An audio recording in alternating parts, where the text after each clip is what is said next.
concept of identity. So this is really important to think about. How do you define yourself? A lot of my friends online have been discussing what is an Australian. There was once a time where what an Australian is was really not that difficult. When people around the world thought of Australians, they thought of Mick Dundee, they thought of Mick Doohan, and they thought of the Crocodile Man himself, Steve Irwin. The concept of what it meant to be Australian was very clear. But over the last 30 to 40 years, that concept of what our identity is has been deeply and powerfully deconstructed.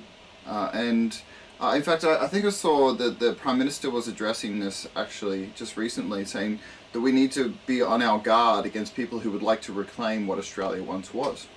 Because there's been an active pursuit from the elites in our society to transform it. But millennials grew up in that.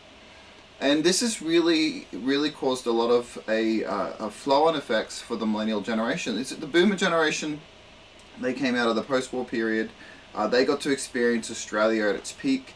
The generation before them, which is sometimes called the greatest generation or the silent generation, they got to really forge what Australia was. But by the time Gen X came along, like the later Gen X and the early millennials, I was born in 1984, so I'm an early millennial, almost close to Gen X really, but it's sort of in that cusp. What was happening is across the Western world, our nations were being deconstructed, structured and changed, and that was against the general will of the populations. The populations were not consulted about this. And so people's identities were starting to be challenged, reforged, and changed. And so what do people do naturally? What do people do naturally when their identity is being questioned, challenged, or changed? They find something with which they can latch onto, something which they can make more concrete, something with which that they can invest their time, their energy, and their devotion to. And that's one of the reasons why millennials are so strongly attached to nostalgia. Now, nostalgia is actually a really good thing. There is nothing wrong with nostalgia. It is actually a positive thing. What is bad is when you invest yourself too much into that, or when you allow that to dominate your life. There's many good things in this world which are good, and they're actually good for us, but if you have it too much or do it too much, it is bad for you.